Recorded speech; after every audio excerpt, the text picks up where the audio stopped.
আসসালামু আলাইকুম ভাই। ওয়ালাইকুম সালাম ভাই, কি অবস্থা? এই তো ভালো আছেন ভাই? আপনার পরিচয়টা দিয়েন ভাইয়া। ভাই আমার নাম সিরাজুল ইসলাম, আমার হোম ডিস্ট্রিক্ট নোয়াখালী, থানা চাকরি। কত বছর আগে কুয়েতে আসছেন? আমি কুয়েতে আসি 2004 ভাইয়া। 2004-এ কত টাকা খরচ করে আসছেন? আমি তো এই সময় আসছিলাম 1,30,000 টাকা দিয়ে। তখন আসছেন কি বিষয় আসছেন? আমি আসছিলাম আহালি বিষয়। আহালি বিষয়। আহালি বড়টা না ছোটটা আসছেন? হ্যাঁ, বড়টা। বড়টা আসছেন। তো আপনি কি কাজ করেন? আমি আমি আসি কোম্পানিতে, তানজিদ কোম্পানিতে। তা আমি তানজিদ কোম্পানিতে 5 বছর করছিলাম। পরে আমি এখন প্রাইভেট কোম্পানিতে গেছি। এখন প্রাইভেট কোম্পানি? এখন আমার বিদেশের বয়স 21 বছর চলে। 21 বছর। তা আপনি মোটামুটি মাশাআল্লাহ অনেক অভিজ্ঞ আছেন। তো এখন মনে করেন কুয়েতে যারা নতুন আসতে চায়, মানে আমার যে ভিডিওগুলো দেখে তারা নতুন, একেবারে নতুন, তো তাদের উদ্দেশ্যে আমি কিছু জানতে চাই আর কি আপনার থেকে, মানে তাদের পক্ষ থেকে আর কি। এখন কোন বিষয়ে আসলে সবচেয়ে সুযোগ সুবিধাটা বেশি সেটা বলেন একটু। সবচেয়ে ভালো হবে যে কোনো একটা হাতের কাজ জানা থাকলে সবচেয়ে ভালো হবে। বিদেশ বাণিজ্যে আসলে অভিজ্ঞতা থাকলে কম ড্রাইভার, যে কোনো একটা হাতের কাজ জানা থাকলে সবচেয়ে ভালো। সবচেয়ে ভালো। আর হাতের কাজ জানা থাকলে মানে কোন বিষয়ে আসতে হবে কুয়েতে? সবচেয়ে আহালি বিষয়, বাইরের বিষয়টা আহালি সবচেয়ে ভালো হবে। আর আপনার পরিচয়টা দিয়েন ভাইয়া, আপনার পরিচয়টা দিয়েন। আপনি বলবেন না? আচ্ছা, সমস্যা নাই। তার মনে করেন এখন যে মনে করেন আমরা প্রবাসীদের মনে করেন এই যে বড় সমস্যা হয়েছে টিকিট সিন্ডিকেট নিয়ে, এই বিষয়ে কিছু বলবেন কিনা? আমরা বাংলাদেশ সরকারের অনুরোধ করব যেন বাংলাদেশের টিকিটটা যেন প্রবাসীর জন্য খেয়াল রাখে, যেন টিকিটের দাম কমাই দেয়।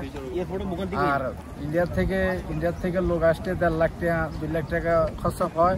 আর আমরা একটা দেশের থেকে বিদেশ বাণিজ্যে আইতে হলে বাংলাদেশের থেকে 10 লাখ টাকা যায়, 10 লক্ষ 12 লক্ষ 15 লক্ষ টাকা যায় এরকম সিন্ডিকেটের কারণে। সরকার যদি কোনো একটা উদ্যোগ নেয় তাহলে দেখা গেছে দেশের থেকে লোকরা আসতে 3-4 লাখ টাকা দিয়ে আসতে পারবে, কুয়েতের মধ্যে 5 লাখ টাকা দিয়ে আসতে পারবে। যদি দালালের মধ্যে আসে তাহলে 10 লাখ 8 লাখ টাকা খরচ হয়ে যায়। সরকারের কাছে আমি অনুরোধ করবো সরকারের কাছে যে কুয়েতের মধ্যে যোগাযোগ করে যেন এটা একটা উদ্যোগ নেয়, আমাদের প্রবাসীর জন্য একটা উদ্যোগ নেয়, যেন নতুন লোকেরা আসতে শুনে যেন 5 লাখ টাকা বিক্রি যেন আসতে পারে, বা এর কম যদি হয় তাও ভালো হবে। 60 টাকার বেতন আসলে 10 লাখ টাকা কত বছরে উঠাইবো? এর একটা ফ্যামিলি আছে, দেশের মানে দেখা যাইতে পারে।